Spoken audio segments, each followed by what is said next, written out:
Bonjour Marie Pedneau. On vient de regarder l'ouverture d'un atelier de 2 jours sur les cercles restaurateurs. Ce processus semble très imprégné par la notion de communauté, de relation à l'autre. Quelles sont les personnes susceptibles de vouloir former un cercle restaurateur? Ça s'adresse à tout le monde. Le type de personnes souvent qui vont être intéressées, c'est beaucoup des personnes qui sont plus dans la recherche d'une façon différente de communiquer. Il faut que les gens soient prêts à se questionner, puis prêts à voir quel rôle eux-mêmes jouent dans les conflits et avoir un désir vraiment sincère de changer les choses dans leur propre vie puis dans la communauté dans laquelle ils viennent. Donc, ça demande des gens qui sont prêts à prendre responsabilité pour ce qui se passe et qui sont prêts à s'engager, à se questionner et à grandir aussi, à se transformer. Est-ce que ça prend de l'expérience en focusing comme tel pour participer? Pas du tout. Diffusion Focusing Québec a un groupe de cercles restaurateurs et qui appartient à la communauté qui fait partie de Diffusion Focusing Québec, des gens qui font du focusing. Mais tu as des cercles restaurateurs dans toutes sortes de milieux. N'importe quel milieu peut offrir, n'importe quelle communauté peut s'ouvrir à des cercles. Ça pourrait être dans un milieu de travail, ça pourrait...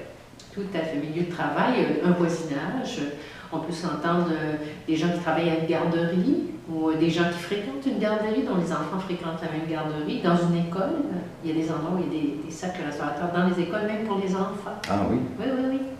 Alors, ça s'adresse à toutes sortes de milieux. Justement, donnez-nous donc des exemples de problématiques qui ont été abordées dans différents groupes que vous avez vus, c'est-à-dire les gens vous interpellent pour quel genre de type de conflit? Ça peut être un conflit dans une coop d'habitation, par exemple, ou des conflits, c'est des milieux qui ne sont pas faciles à vivre, où les gens ont clairement un désir de communauté, mais c'est pas facile de vivre en communauté. Donc, il y aurait aussi des habitats multiples, des problèmes de voisinage. Ça peut être à l'intérieur d'une même association. Dans un conseil d'administration, par exemple, il y a des difficultés entre les gens. Ça peut être dans une même association, quelqu'un dit quelque chose qui en offense une autre, et quelqu'un est témoin de ça, peut demander le cercle.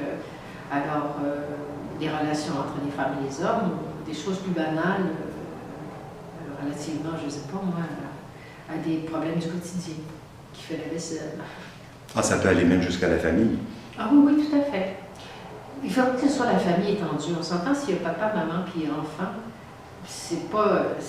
on a besoin d'un peu plus grand que ça. Mais ça pourrait être une famille qui représente 20, 30 personnes. C'est la famille étendue, cousin, cousine, oncle, tante, ça fait plusieurs personnes. Donc, ça pourrait être ça aussi, ouais. Donc, les gens qui iraient ouvrir un cercle restaurateur dans un de ces groupes-là, quels sont les différents rôles qu'on joue quand on veut soi-même démarrer un groupe? Commencer un cercle, ça demande qu'on en parle d'abord à son environnement, qu'on en parle aux gens. C'est pas évident. C'est une autre façon, c'est un autre paradigme que celui qu'on connaît. Hein? On n'entre pas dans ce victime, offenseur, personne qui est contrevenant, tout ça. On n'est plus dans une autre vie. On n'est plus dans ce paradigme-là. C'est sûr que quelqu'un a fait quelque chose, a posé un acte, c'est le mot qu'on utilise, qui a affecté une autre personne. Okay. Et comme on est dans la même communauté, on s'entend que dans une communauté, tout ce qui est fait dans la communauté, des gestes qui se produisent entre deux personnes, affectent tout le reste de la communauté. Donc, je peux être, moi, avoir assisté à une interaction entre deux personnes et demander un cercle à cause de ça. Mais là, je me perds un peu. C'était quoi la question? C'était quels sont les différents rôles qu'on peut y jouer? Bon, c'est vrai, pour comment on part une communauté, ben, il faut d'abord commencer à en parler, voir les personnes clés dans le milieu, est-ce qu'ils peuvent être intéressés.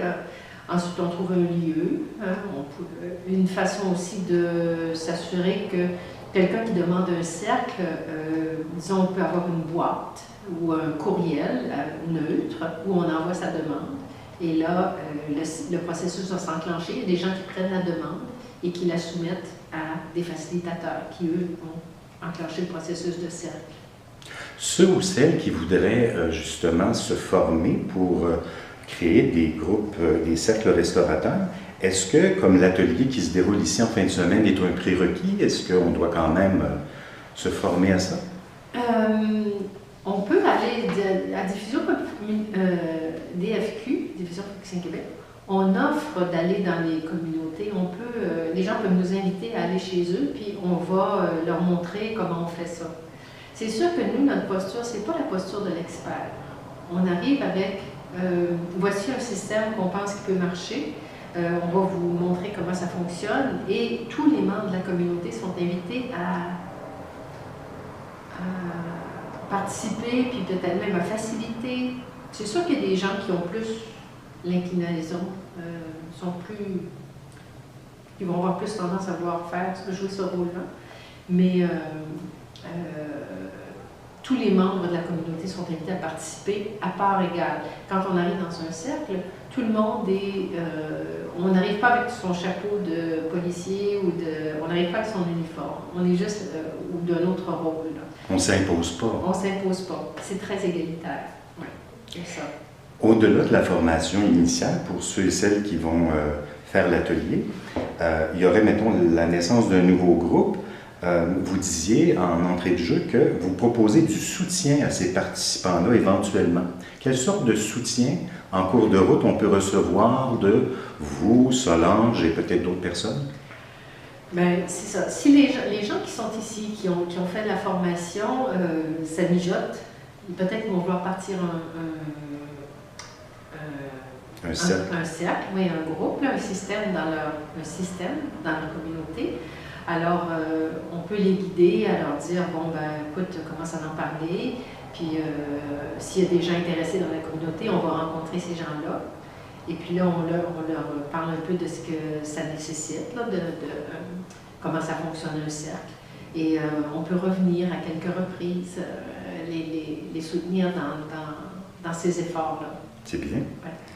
Parmi les groupes auxquels vous avez participé, présentez-nous un moment particulier que vous avez observé puis qui vous a marqué dans soit un cercle que vous avez créé vous-même ou dans dans d'autres circonstances? Il y a un moment où je me souviens d'une situation particulièrement difficile entre deux personnes qui étaient des amis de longue date. Et puis, tout le monde était très centré sur ce qui se passait dans la dynamique, peut-être sur une des deux personnes, et l'autre personne était comme oubliée un peu. Okay.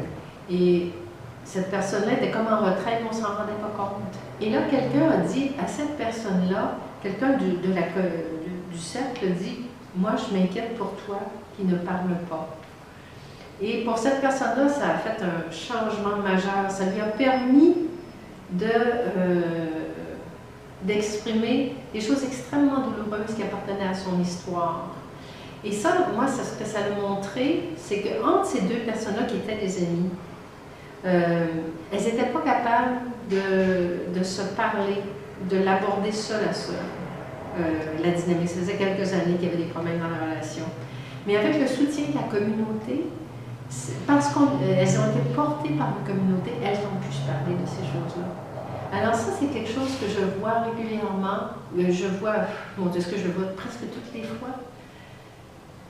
Je vois vraiment qu'il y a un conflit entre deux personnes qui ont de la misère à se parler et c'est le groupe, des gens du groupe, l'intelligence collective qui va se manifester puis qui va soutenir et qui va aider à transformer le conflit. Alors, la communauté est fondamentale. Un conflit entre deux personnes affecte toujours tous les membres d'une communauté, mais aussi, on parle de la bienveillance, c'est toujours le principe. Il y a un acte de consentement au début, on essaie le plus possible d'être bienveillant, c'est pas toujours facile, mais il y a quand même ce fond-là de bienveillance qu'on veut avoir. Et ça peut vraiment être transformateur et guérisseur, très très guérisseur. De choses qui nous appartiennent en propre, qu'on pense être seul à porter, puis qu'on ne pourrait pas le résoudre dans une communauté. Non, je garde pour moi ou j'en parle à une personne. Mais non, la communauté, des fois, peut vraiment soutenir et transformer les choses. C'est fort, oui. Très, très fort. Vous disiez en atelier que cette approche peut avoir une très grande portée. Qu'avez-vous constaté chez des personnes qui ont exploré un cercle restaurateur sur le plan individuel ou sur la vision qu'ils ont de leur communauté après avoir vécu un cercle restaurateur? Est-ce qu'ils ont pu cheminer? Bien, comme je vous disais, ça revient un petit peu à ce que je viens juste de dire. On arrive, il y a un conflit, surtout si les deux personnes qui ont un conflit, bien, les deux arrivent avec ce qu'elles portent par rapport à ça. Et les autres, il y a des membres de la communauté. Des fois, moi, j'ai vu des gens repartir totalement sereins après. Ah oui.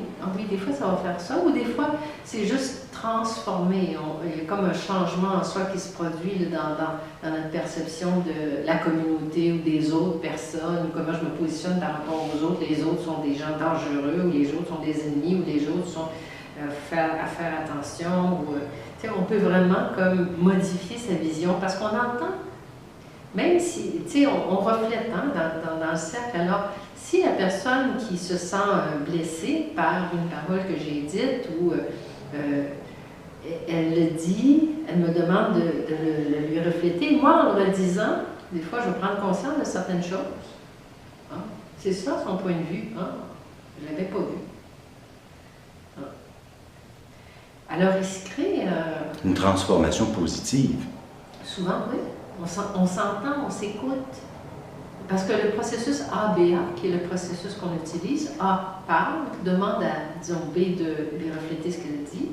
Alors B reflète, des fois redonne exactement les mêmes mots, puis A va dire oui, c'est bien ce que j'ai dit, ou non, c'est pas tout à fait ça, elle va repréciser. Ça va lui permettre de préciser sa pensée ou son ressenti ou ce qu'elle porte. Ça va lui permettre de faire ça. Alors, ça permet vraiment à tout le monde de toucher à des choses intimes. Intimes, oui, parfois, oui. Vous l'expliquez très bien. Alors, en conclusion, ici, un atelier qui se déroule sur 2 jours. Il y en avait un, la première partie, c'était hier matin.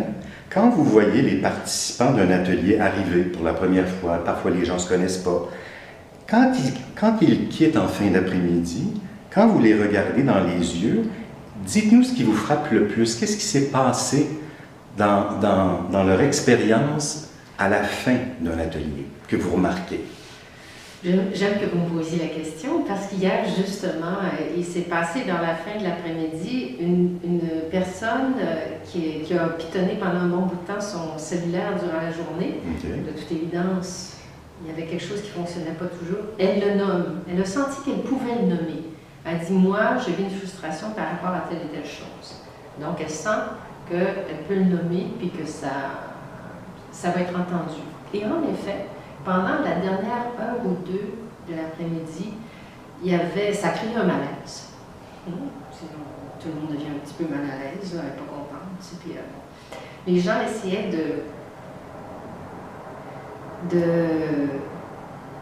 de répondre, de soutenir cette personne, des fois de façon directe, des fois de façon indirecte. Mais ça tournait beaucoup autour de ça. On avait un thème à traiter, donc qui ne traitait pas de ce qu'elle avait dit, mais c'est comme si ça teintait. Il y avait en toile de fond cette couleur que son intervention avait donnée. Puis en même temps... il fallait garder le fil de... Bien, on a quand même continué à faire ce qu'on devait faire, mais ça pouvait recouper aussi à ce qu'elle avait dit. Et on est arrivé à une solution à la fin. Il y a quelqu'un qui a dit si on faisait telle chose demain, ce serait bien. Et là, les deux facilitatrices, on s'est dit, les deux animatrices, oui, OK, on a ouvert à ça. Donc, nous, on a changé complètement notre plan d'aujourd'hui. Okay. Alors, on est resté, après que tout le monde soit parti, on a refait notre plan. Mais quand elle est repartie, cette jeune femme-là, elle avait le grand sourire, les yeux pétillants, parce qu'elle avait été entendue. Et c'est pas que nous les deux, seulement que les deux animatrices qui l'avaient entendu, tout le monde l'avait entendu. Et même il y avait des gens, comme elle marquait une insatisfaction, des gens qui aussi nous disaient indirectement aux animatrices, vous êtes bonnes, on vous aime, c'est correct, tu sais, dans le sens qu'ils voulaient que tout le monde se sente bien. Donc tout le monde prenait soin de tout le monde finalement. C'est formidable. Oui, et ce matin, aujourd'hui, là, elle n'a pas regardé une fois son elle était totalement là. Elle a vécu quelque chose de fort. Elle a vécu quelque chose, puis ça répondait vraiment à son besoin, puis aux besoins d'autres personnes aussi. Alors, pour moi, c'est formidable de voir ça. de voir, de la sentir plus heureuse, plus satisfaite, de sentir que pour elle, il y a des choses qui ont du sens, qui se passent. Et d'avoir vu aussi que tout le monde y participait. Tout le monde contribuait. Moi, je me sens tellement réjouie, je me sens riche quand je sens tout le monde qui est là. Je me sens enrichie de la présence de tout le monde. D'où l'aspect communauté. Oui, c'est ça. Ouais. Toutes les personnes portent des richesses, portent une connaissance. Oui, nous autres, on connaît mieux le processus que d'autres. On sait plus comment ça se passe. Mais en même temps, les experts de l'aventure humaine, on l'est tous. Experts de sa propre aventure ou avec des méconnaissances, on ne sait pas tout. On se pose des questions, mais tout le monde fait ça. Et on l'entend là, dans le cercle. J'ai l'impression que vous développez inévitablement une sorte d'éthique du communautaire, de travailler en groupe. Oui, oui. Beaucoup de bienveillance et aussi, on peut, bon, dans le mot éthique, moi, ce que ça m'amène à avoir certaines règles. On a des règles aussi, oui, mais le cercle peut bien sûr toujours répondre s'il y a des difficultés dans les différences de valeurs, différences de compréhension des choses. Le cercle peut vraiment nous aider à clarifier ce qu'on porte chacun, puis comment en tant que groupe on va fonctionner. Toujours. Quelqu'un qui s'intéresse à créer ou à participer à un atelier concernant les cercles restaurateurs, ils peuvent s'adresser, est-ce qu'il y a un site internet, il y a quelque chose? Ben pour les membres, on a une demande de cercle, mais allez sur le site de Diffusion Foxy Québec, okay. diffusionfoxing.org. Je pense qu'il y a une barre de soulignement entre les deux mots, je ne suis pas certaine. En tout cas, cherchez Diffusion Foxing Québec. Et vous trouverez un formulaire où vous pouvez nous envoyer une demande par écrit, et on va vous répondre. Marie Pedneau, je vous remercie beaucoup pour cet entretien. Ça a été très agréable et surtout, ça nous a éclairé sur les cercles restaurateurs.